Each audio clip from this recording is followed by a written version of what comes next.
Hello everyone and happy new year सबैजनालाई जसले मेरो भिडियो हेर्दै हुनुहुन्छ। मेरो न्यू इयर चाहिँ अलिकति नराम्रो तरिकाले सुरुवात भयो। म बिहानै उठेर नुहाइधुवाइ गरेर मन्दिर जाने प्लान थियो अनि म वासरुम गएको थिएँ, तर त्यो चुकुनै खुलेन क्या। बाहिर निस्किन खोज्दा चुकुनै खुलेन। म 30 मिनट त्यत्तिकै बसेँ किनकि सबैजना तल हुन्थ्यो। मेरो आवाज कसैले सुनिरहेको थिएन, फोन पनि मैले बोकेको थिइनँ। तर 3-4 चोटि मैले चिच्याएपछि चाहिँ मेरो भाइले बल्ल सुन्यो र आयो। त्यस पछाडि ढोका खोलेर म बाहिर निस्केँ। मेरो 365 दिनमा एक दिन यस्तो गयो, अब 364 दिन कस्तो जान्छ थाहा छैन। त्यस पछाडि जे हुनुहुन्छ भयो हुनेछ, अब ओछ्यान त मिलाउनै पर्छ भनेर आफूलाई मोटिभेट गरेर ओछ्यान मिलाउन थालेँ। अनि म नुहाउन भनेर गएँ किनकि मन्दिर जाने प्लान थियो, नुहाउनु त पर्यो नि।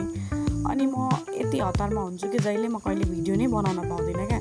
त्यही भएर मैले हतार नुहाउने बित्तिकै अनि भिडियो बनाएँ। अनि अर्को कुरा के, मैले मेरो गाजल अनि आइस्याडो, लिप ग्लस, लिपस्टिक नयाँ सब उहीँ भुलेछु क्या। प्लास्टिकमा हालेर चाहिँ राखेको तर भुलेको। अनि म यति छिटो रेडी भएको किनकि कलर ढिलो थियो, त्यही भएर हल्का हल्का भिडियो बनाएको हाल्दैछु। अनि हामी गयौँ सफारीमा चढेर। फेरि लाइन यति भिड, 8 बजे गएको मान्छे हामी 11 बजे आयौँ। हामी पनि होइन, म 11 बजे आएँ। जना त 2 जना गएको थियौँ, ठुलो मामु र म भएर। तर लाइन यति भिड थियो कि ठुलो मामुले खाना बनाउनको लागि जस्ट फर्किनु पऱ्यो क्या उहाँले, किनकि खाना बनाउने पनि कोही थिएन। अनि ठुलो मम्मी खाना बनाउन फर्किनु भयो। अब म त्यत्रो आएको मान्छे त जाने कुरै भएन। अनि म लाइनमा पर्खेँ 2-3 घन्टै, 2.5 घन्टै पर्खेर दर्शन गरेर होइन, जे होस् आएको मान्छे गर्नु नै पर्छ भनेर दर्शन गरिओरी पूजासुजा गरिओरी हार नमानेर म बसेँ। त्यस पछाडि अब भिडियो बनाउँदा कोही छैन। अनि आफ्नो भिडियो यसो तल राखेर बनाइहाल्नु पऱ्यो छिटो किनकि अलरेडी उहाँहरूले भिड भइसक्यो निस्किनु भनेर भन्दै हुन्थ्यो किनकि धेरै भिड थियो। त्यही भएर म घर आएँ। अनि खानासाना एक थाल नै मैले खाना खाएँ होला किनकि मलाई उब्बर भोक लागेको थियो। अनि हाम्रो फिल्म हेर्न जाने प्लान भएको थियो, तर ढिलो आएको कारणले हामीले त्यसलाई पोस्टपोन गऱ्यौँ। अनि मैले क्लिपहरू लिन बिर्सेँ, त्यही भएर मैले डाइरेक्ट मुभीको अलिअलि लिएको। अनि म र भाइ गएको थियौँ।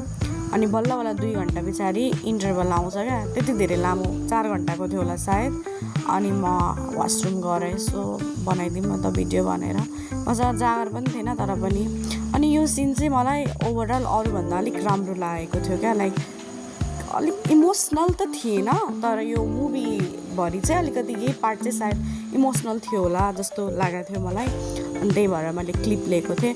अनि यो पपकर्न मैले नपोखाउने नगर्ने त कुरै भएन, पोख्यो मेरो हातबाट। अनि त्यस्तै भयो। अनि यो चाहिँ कुनै क्लिपहरू यसो हजुरहरूलाई देखाऊँ भनेर मैले बनाएको थिएँ। अनि यो सिन चाहिँ खोइ के हो, मलाई अलिकति वाहियात नै लागेको थियो, तर पनि पार्ट 1 हेरेको थिइनँ।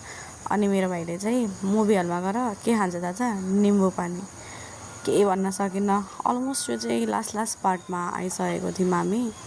सायद यसमा अब जे होस् केही हुन्छ। अनि अलरेडी ढिलो भइसकेको थियो, मतलब ढिलो भन्दा नि साँझ हुन्छ भनेर हामी अलिकति आधी घन्टा अगाडि नै निस्किहाल्यौँ किनकि लास्ट पार्ट हामीले सायद हेरेनौँ। एट द एन्ड त्यही हुने हो। अनि आयौँ, यही हो लास्ट अन्तिम भिडियो हाम्रो। घर आयौँ, त्यस पछाडि सायद फ्रेस भयौँ। यस्तै हो गाइज, बाई।